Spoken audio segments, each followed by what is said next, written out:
welcome back to the channel. Today we're going to be talking all things plywood, grading, cutting, drilling for adjustable shelves. I want to start off by showing you how to make your own little jig for drilling for adjustable shelves. It's easy for me to come on and pull out my $200 shelf drilling jig that I've got, but there's easier ways to do it.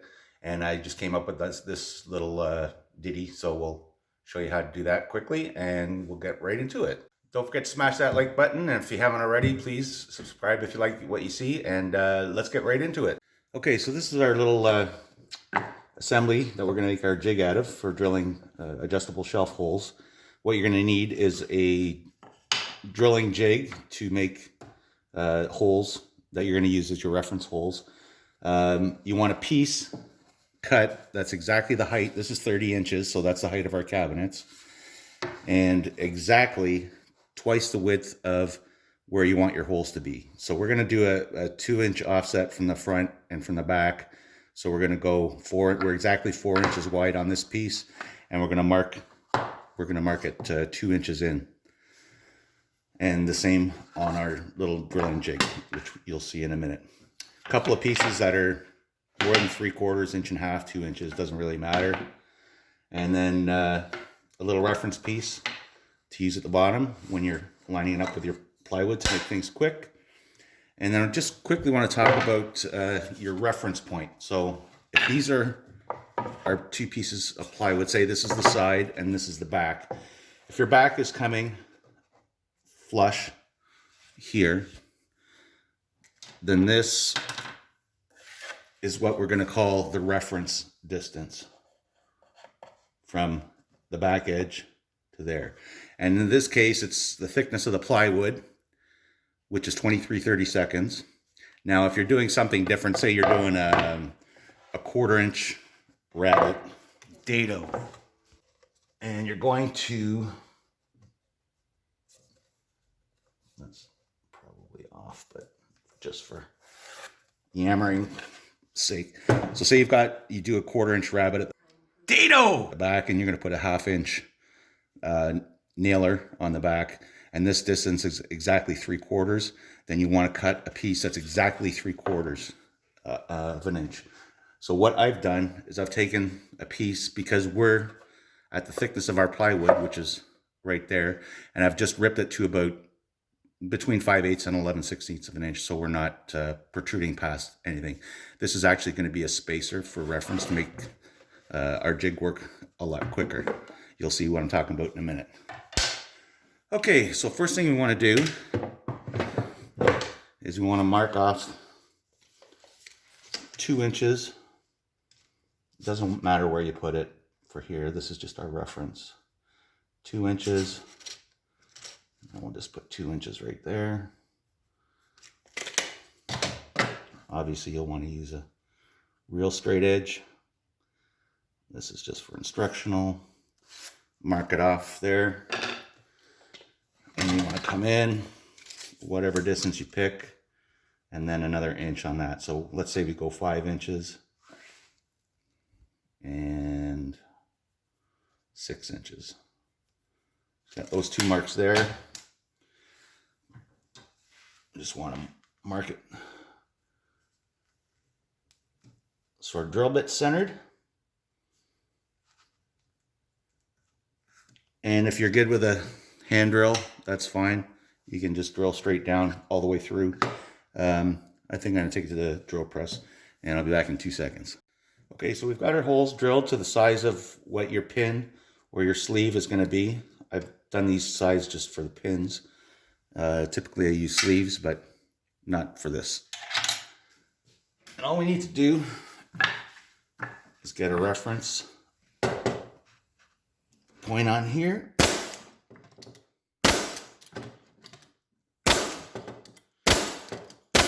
Tack it together with some 16 gauge. You want to put screws in, that's fine. You don't have to use plywood. I'm just using this because I had some scraps laying around. If you're going to make a jig and use it a lot, I'd suggest getting some really good hardwood. Don't do MDF because you're going to end up hogging out these holes pretty quickly. This is just for demonstration purposes. I would do this out of, ash or oak or something like that if this was going to be a permanent jig for me. but I happen to have a jig. Anyways, so what we're going to do is mark this piece here where you would want to start your first hole. So let's say we're going to go 8 inches from the bottom of the cabinet, and we want to stop somewhere around 8 inches from the top of the cabinet. Now, if you've got your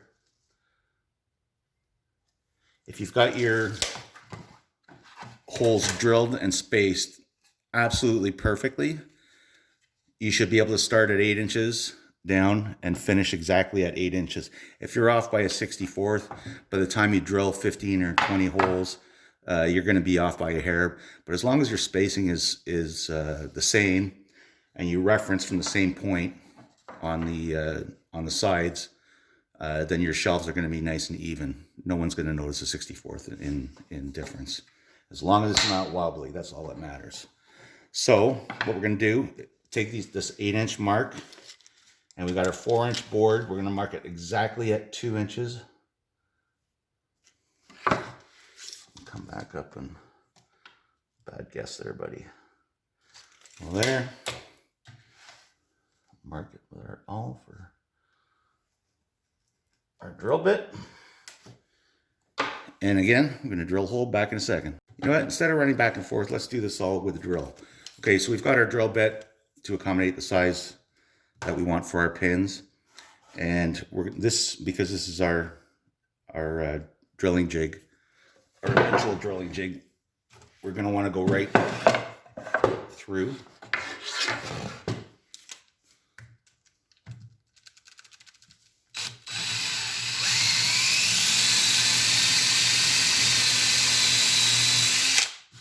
Keep that puppy nice and straight. And we're good. So now, I had a different idea initially, and I thought it was pretty smart, but reality's not quite as... Ask anyone who's fixed something that an engineer has come up with. Reality's not quite the same as... oh, look at those shots. Perfect. At least it's not our reference face. Okay, so what we want to do, what I was initially going to do, is use a drill bit, put it in the hole, reference, and drill. And it works, but it's a pain.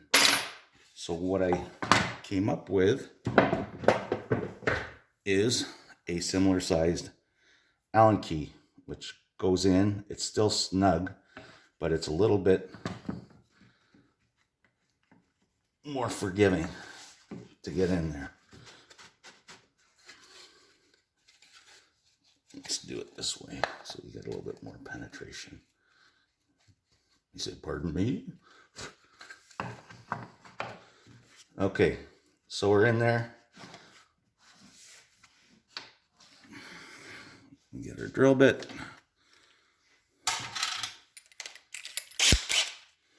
And all we're going to do is, you know what? We got enough room. We can go all the way through. I didn't think I was going to clear that. So we're in. Take that out. Put in the next hole. Make sure this feels nice and snug.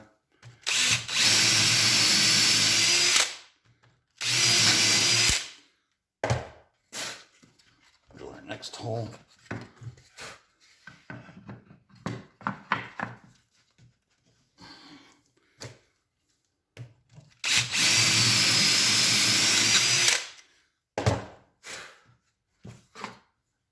Looking good. Okay, I'm going to carry on. I'm not going to bore you with this. Back in a second. Okay, we're almost done. We're at our last hole. I'm just going to mark off my 8-inch down mark just to see how close we actually came.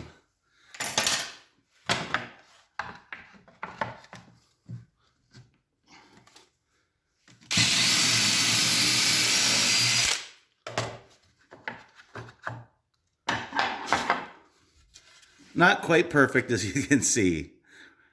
Off by about 3/16. Not too bad though.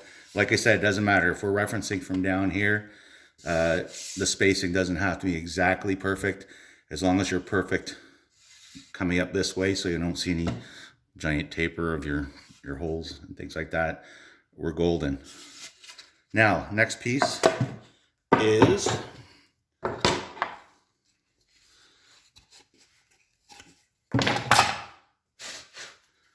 now this is where that reference point I was telling you about comes into play. So this is just going to be a straight 2-inch reference. So this will be for the front of your cabinet. Let's get that lined up. Make sure you're not protruding this way, because we're going to have to flip it over, and we want to be referencing on here, not this sticking out like that. So if you have to set it in a 30-second, make sure you feel a little lip on there.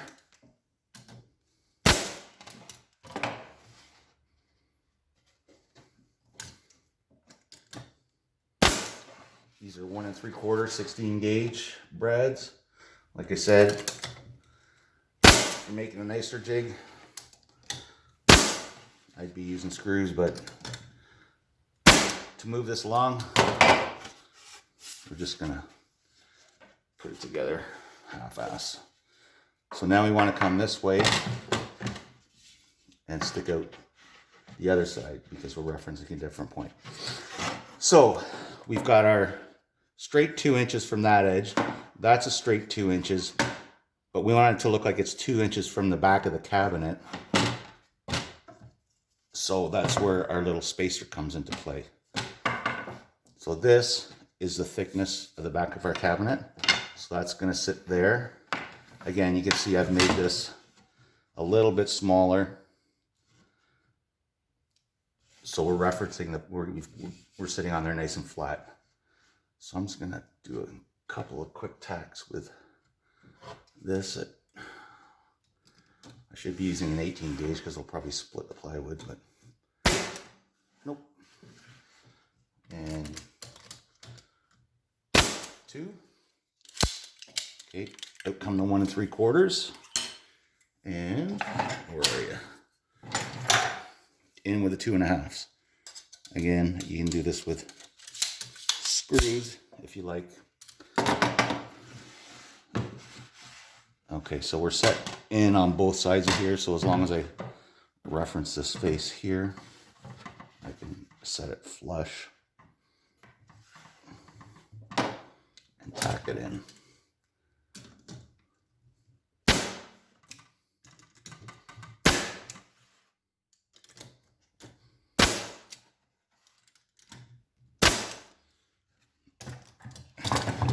There you go. So lastly, what we want to do is just put our reference piece in here at the bottom, and this we want to protrude from both sides because we're either going to be referencing off here or here, so we need it sticking out both ways. Let's tack that in.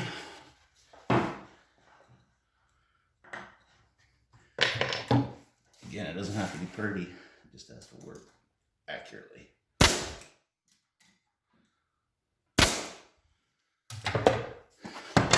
And there you go. So now what are we going to do? Let's grab a piece of plywood and see how it works. Hang on. Okay, so probably and hopefully the one and only issue that we run into with this is our sides are too long. So we've got our panel sitting flat on there. We've got no reference. So we're going to rip these down to about 1 3/8, and then we should be golden. Okay, so we've got our reference pieces cut down so we can sit flush on top of here. So that's our 2-inch distance, and that's our 2 and 23/32 distance. Let's do a bit of drilling on this test piece here and see how we make it. Okay, we've got our reference on the bottom.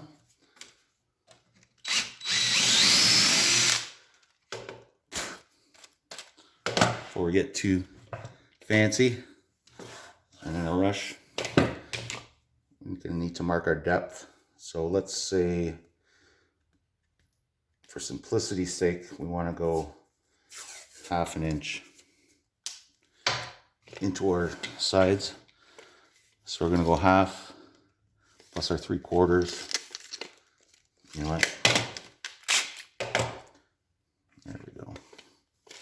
So I'm going to go 1/2 plus our 3/4 minus a 32nd.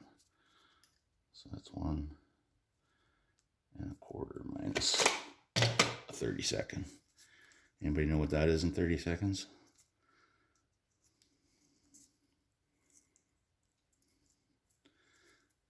Just mark it off with our tape. Another thing I like to do is try and leave a piece of tape. Rather than wrapping it all the way around, just leave a little piece hanging off. So as you're drilling, once you see it start to wipe the sawdust away, you know you're there.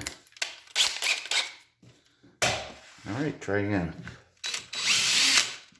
That one's probably too deep.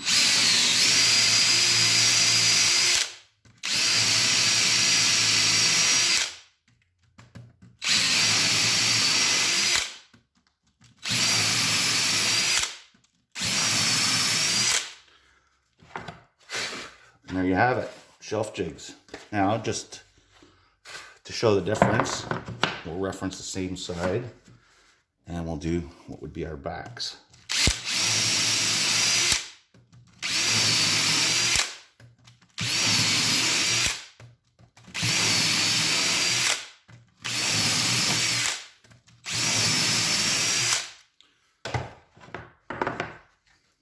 Of course, you can use a collar stop on here, but this is the low budget version. So there we go. Now let's do a reference check. And we are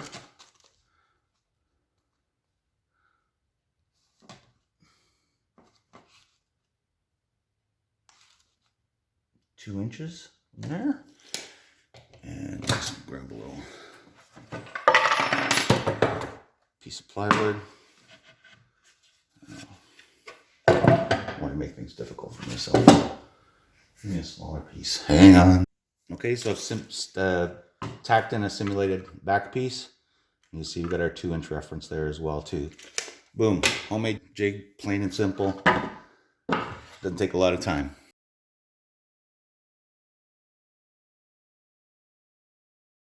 So here we've got our 2 pieces of plywood simulating each side of the cabinet, and as you can see, together they're 1 7/16. We're a 1/16 shy.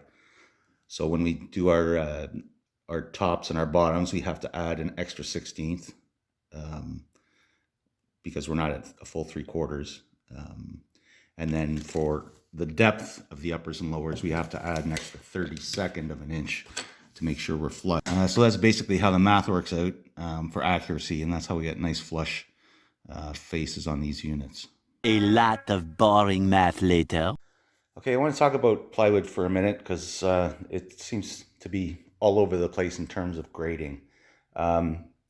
Most plywoods are graded by numbers and letters. The letter A, B, C, D is in order of quality. A being the best, D being the lowest quality, and then the opposing side is done with numbers: 1, 2, 3, 4. 1 being the nicest, and 4 being the worst. I've always found that the A side is the better side. So in A1, you would typically use the A side of the plywood. But I want to get into the variances here. So this lumber we're using for this job is domestic birch, and the rating is B2. So this isn't premium, but it's good, and it's generally very limited in flaws. But if you look at the lumber, this piece here is B2 domestic birch, so you can see you got color variation in it, and that's why we've done this, because the client wants it to look like wood. Now you look at the other side, that's the 2 side, a lot darker, and a lot more faults in it. This is from the same stock. This is the B side. This is just an offcut, but believe me, the sheet was pretty much mint. So this is what I would call an A quality, even though it was rated and the cost was based on B. Now this is the 2 side, and you can see it's got quite a few flaws in it. Oh, I should also mention that the actual name of this is VC B2. VC is veneer core, which is obviously a veneered core. And the glue is typically urea, unless it's otherwise specified in, say, mahogany that's used for like boats and things like that, something that's waterproof. They'll use a different glue for that. So this is our white oak that we're making the cabinets out of. And this is A2.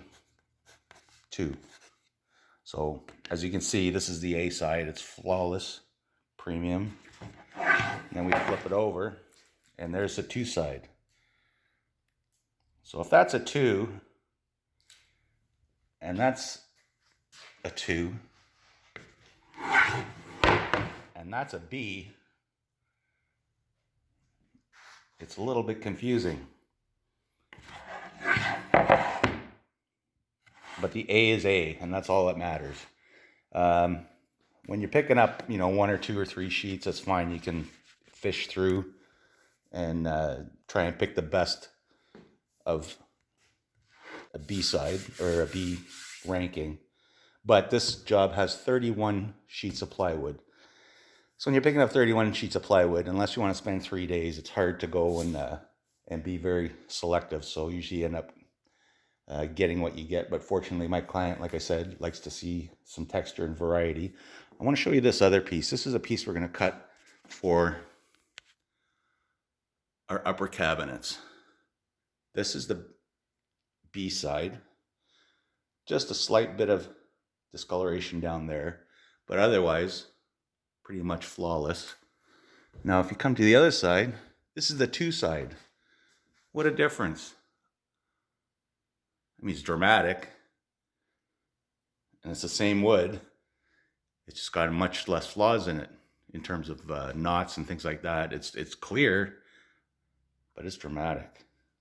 That's going to be the back sides. So this is the cooktop cabinet that we just did drawers for. You can see the B side is on the outside, and the A is on the inside. A little bit cleaner and brighter. I'm glad the client likes to have a little bit of character in the wood, because if you look at, okay, this is a Russian or Baltic birch. And if you look at that, it's pretty much flawless. And to me, it almost looks fake. And I guess while we're here, I'll tell you how I like to do my cabinets and my drawers. I like to imagine it as if it was a larger square, and you had cut all the pieces from the outside and folded them in. So we have horizontal grain at the front and the back, and horizontal grain on the bottom, and then we got vertical grain on the 2 sides. So if you can imagine, you had cut this piece out here and just folded it up. You've got a continuous grain this way and a continuous grain this way. Some people like to go all the way around with horizontal grain orientation, but I prefer it this way. Okay, so before we get into cutting this bad boy here, this is a great tip. The key to getting these boards through safely is to work fairly rapidly as you're feeding it through. If you're not used to the pressures on which way to go diagonally and forward, you might want to practice up a bit. Obviously, if you're going to cut a larger sheet like this and you have a contractor saw or something, you want a nice straight edge, you can clamp onto it and cut it with the skill saw. But as far as this, I've got two big feed tables that I use, and so I do all my cuts on the table saw. So I like to keep it nice and slippery. So I use a glide coat, and I just spray it on, and I use a 3M Scotch-Brite pad to make sure there's no crap on the surface. And then I'll do a final spray, let it soak in, and wipe it off with the shop towel. And it just makes feeding it so much easier.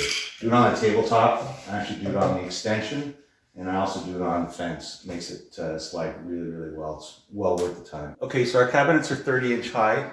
What we're gonna do is, because we want the grain running vertically, we're gonna cross cut this at 31 inches, and then we'll come back and clean it up down to 30, which is our finished height. The reason I do 31, I like to use the factory edge to get one good cut, but obviously the first one is the hardest in terms of keeping it stable. So if we have any issues, at least I've still got a factory edge here and a factory edge here. Basically, we're going to be cutting it in half the second cut, and so we're going to go off the other factory edge, so we're guaranteed to have a nice straight edge for our centerpiece, and we've got something to work with in case the first cut is a little wonky. Put this down on the off-cut table. Saw, ready to go.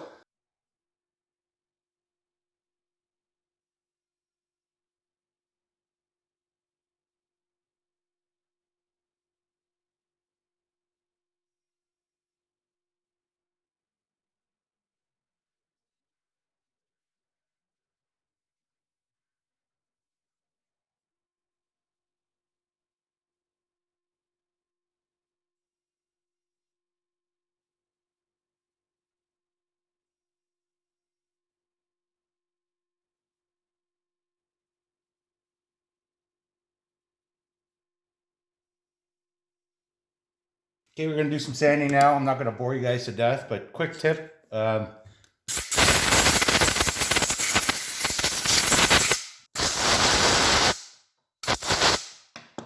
Keep your hook and loop clean and your bag emptied frequently.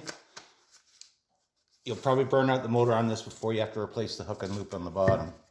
That's what I found anyways. The way I like to sand is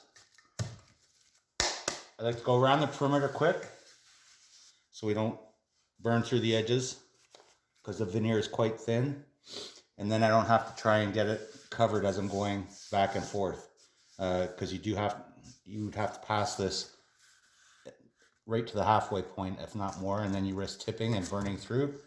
So I like to go around quickly and then back and forth. Don't forget your N95s.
One eternity later.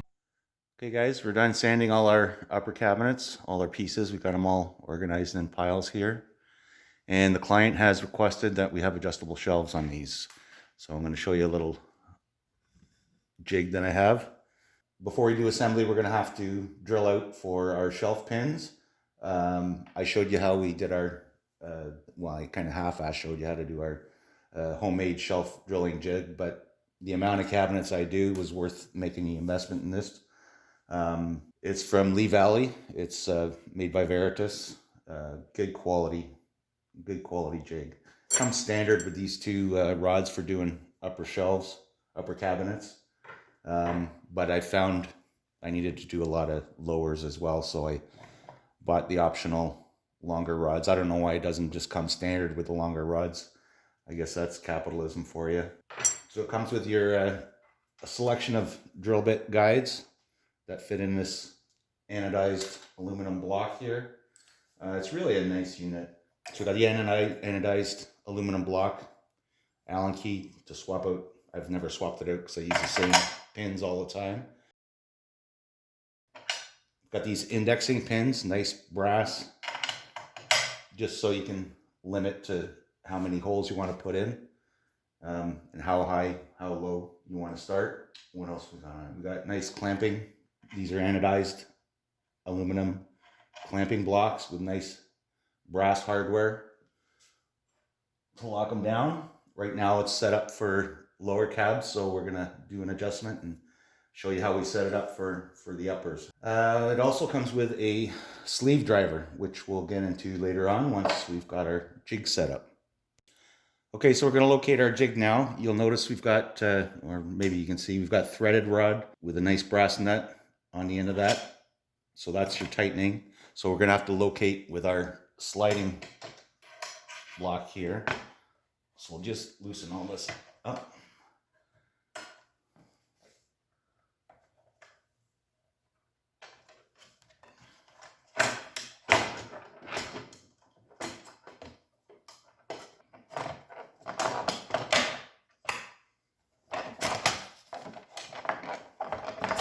Maybe I should use a short rod.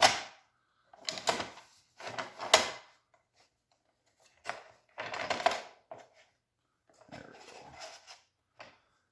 go. Okay. So we're just going to snug these up.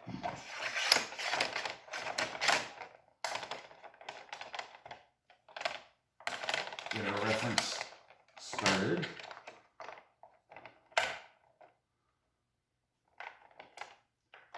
That's down tight. Now I'm just going to snug it up slightly. This is just temporary.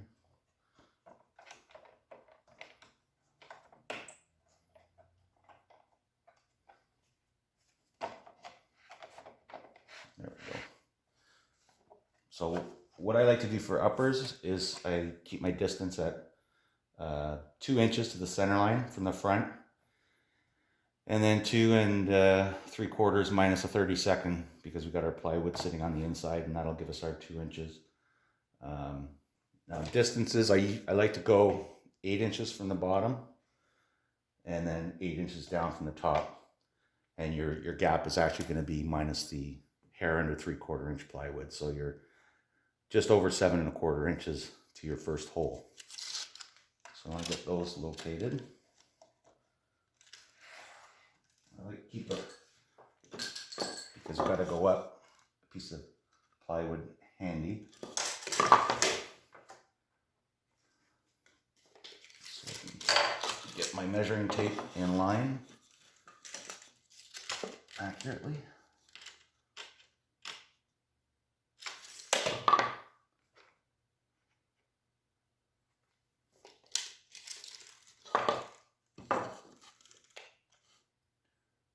Okay, that's bang on at 8.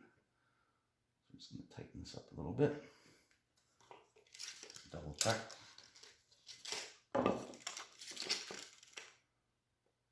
At 8 there. 1, 2, 3, 4 holes. 1, 2, 3, 4 holes. Make sure we're not racked. And that's bang on at 8 as well. So we can tighten these up.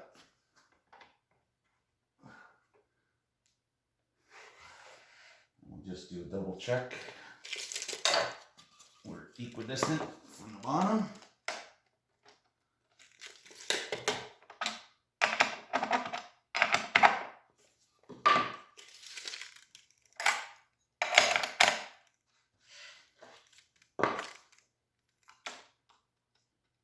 Bang on at 8.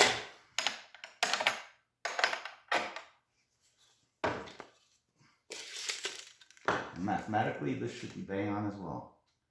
And it is. Okay, so we got our locator pins set. We got our distances set from the top and bottom. Now we're going to do our sides. Don't know if you can see, but there is a scribed line all the way down the length of it, so it makes it easy to get accurate measurements.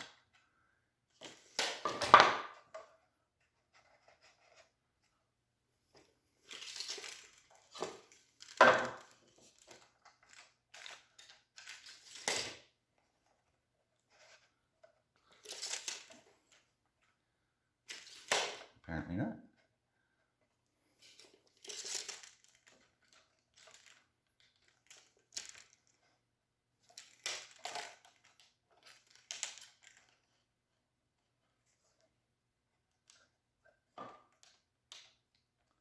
That's bang on. So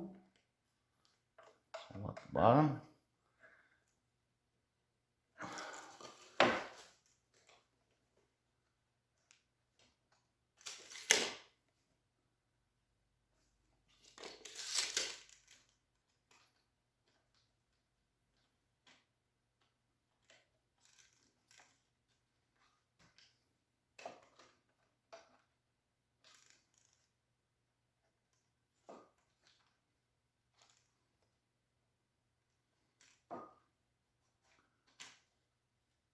And that's bang on.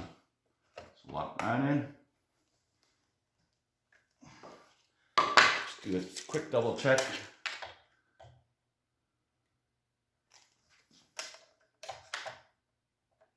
Boom. Perfect. Okay, now we're going to do the back side where our plywood is going to be. So it'll be 2 inches from this point, or 2 and 23/32 from that point.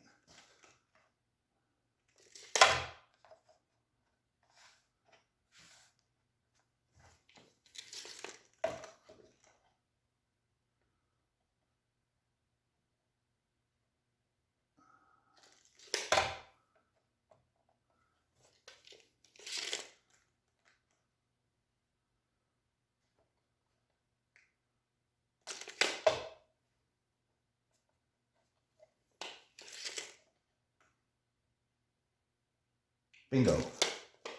So we'll lock in the bottom.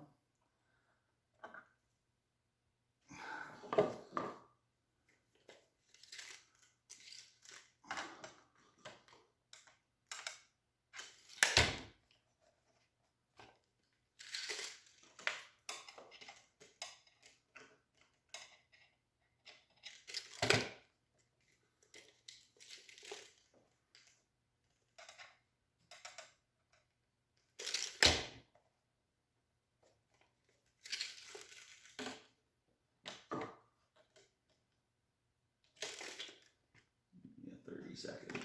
No, it's a 16th.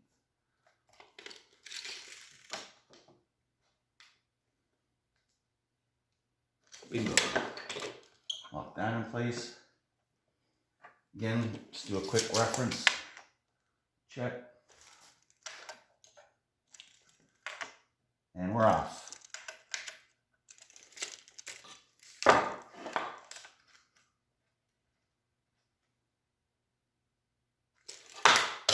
Yes, we are.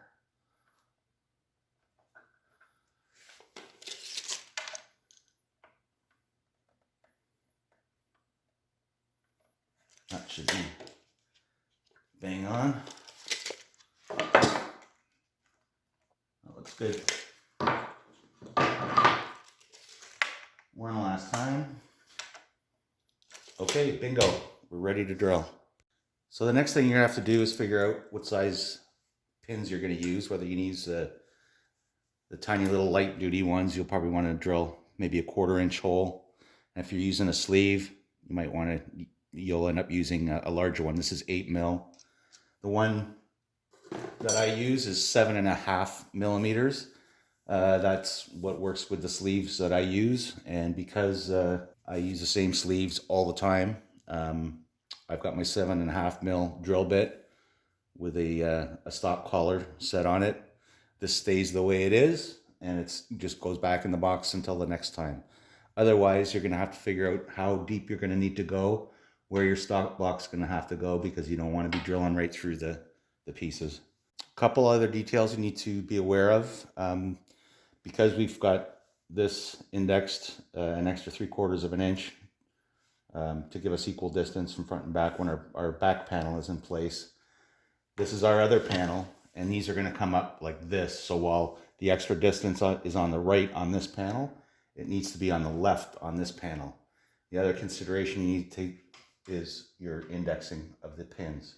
So first thing you need to do is this is 3 from the bottom.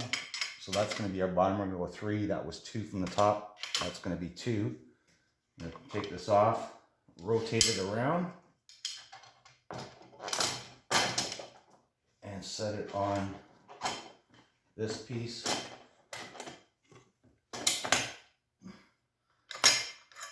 And then we're good to go. We just measure up to our 8 inches and lock it in place, and we're good to go. So what I would suggest is making yourself a locating block and just get your piece in place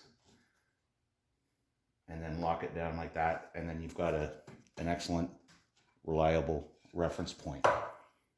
And a quick note as to why I like to rotate my drilling jig is because I take my cabinets, or my sides and the backs, and I like to orient as much as I can with the cathedrals going up. So we've got some larger ones that are coming down this way, but it's more prominent that this is going up and this is going up. And then on this piece here, we've got the cathedrals going up on this side.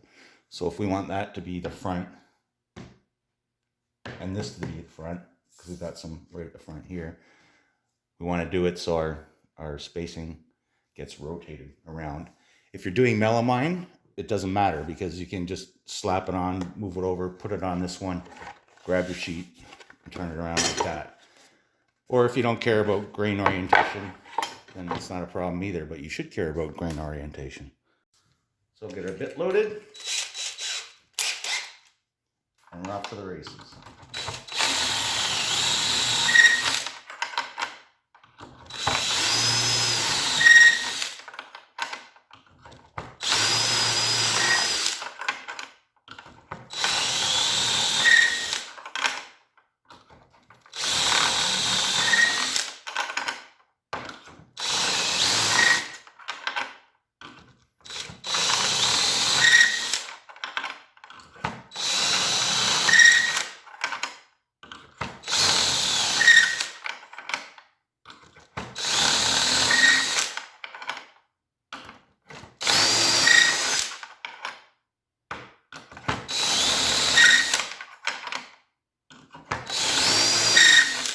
So we get to the last 2, you just need to flip the block around.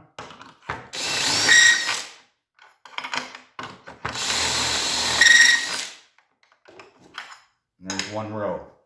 So we just bring our indexing pins from one side to the other. Make sure they're in the same spot. And back off to the races.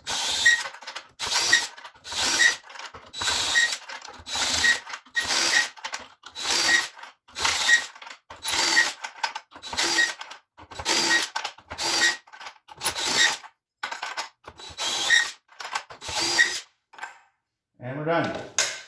So the great thing about this jig is we don't need to relocate for the next piece in terms of side to side. So all you need to do is undo your tightening screws, and your locators can be left in place.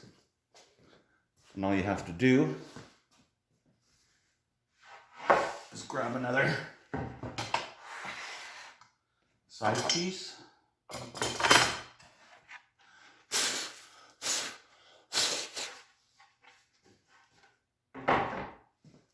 Get your locator blocks in place. And because we know it's square, all we need to do is our measurement.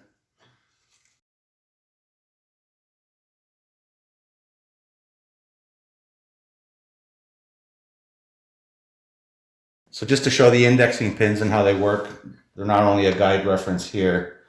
I've drilled all of these And say I want it to go way up past here, I just take these out from the bottom, loosen this off, loosen this off, take your jig, and you set it down like that, and you just clamp, as this was a lot longer, but now your reference for your 1-inch marks, obviously you would double check all your measurements from the two sides to make sure you're going up straight. But obviously if this board was going another 3 or 4 feet, you should be fine for your indexing. So that's how those work if you want to do a taller shelf. Okay, we're finished drilling now. We just did a light sanding with the orbital just to get some of the fuzzies off. And now we're going to use our tool from Lee Valley.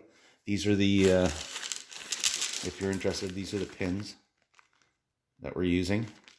And this tool is specifically made for these pins. Very easy.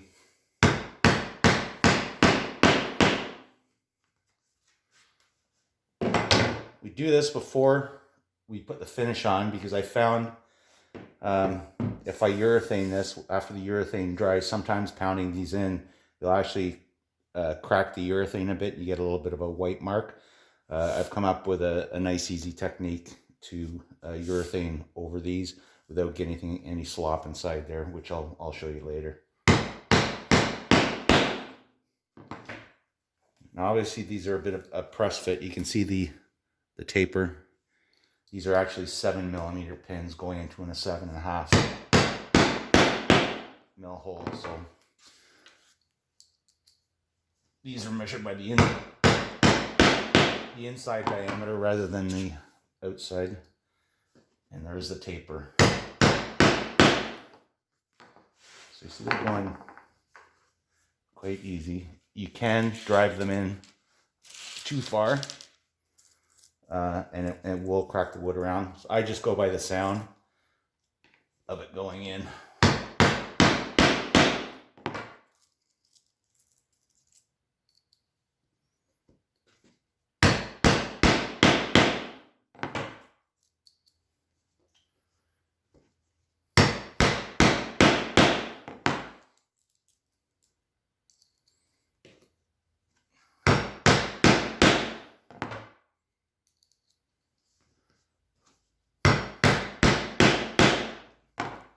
I find these give it a nice clean look, because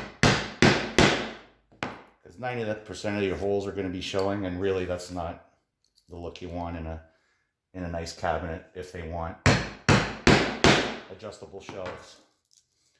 And again, I found that because the pin itself has a little bit of wiggle room, like I said, you can get the even contact with your shelving. And these are heavy duty. I bet you could put 75 pounds on a shelf, no problem, without worrying about those popping out. I think your shelf would bend before one of those popped out.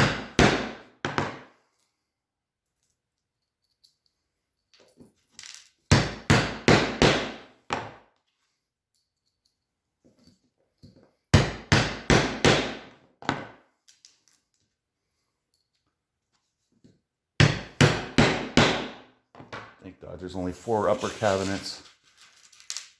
Actually, I think this is the least amount of upper cabinets I've put in the kitchen in quite a while. But as you'll see, there's a lot of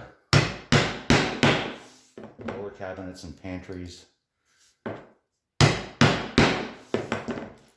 These pins and sleeves are from Lee Valley as well.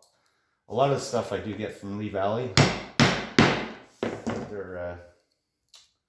They're a very reliable source for quality products. They're not a sponsor. They're just what I've been using for years now. A lot of the hardware that I'm going to be putting in the pantries and pullouts in some of the cabinets are all from Lee Valley. So I'm able to make a $4,000, $5,000, $6,000 order that has everything from shelf pins to pantry hardware larder units, corner pull-out units, etc. And we're going to do videos on installing all of that stuff. And I found everything to be prime quality. Their woodworking tools are excellent. The company was actually started here in Canada. The guy, I believe he made a specialty surgical tool that nobody had thought of, and I guess it just skyrocketed, and then he got into making custom-made tools, the Veritas brand. Like I said, I'm giving them a plug because I really like their products, and they've never let me down. I know they're in the States as well. They're excellent with returns. If I don't want to go down to one of the stores to pick the stuff up, because it's crappy weather or whatever, I get stuff shipped. Every once in a while they'll have free shipping on products, as long as it's not like a 300-pound pantry unit. Then there is additional charges, but I've ordered stuff in the mail, and it comes in a box, and it comes with a return sheet on it, and if you send it back, there's never any questions. So they've been good to me, so I'm being good to them.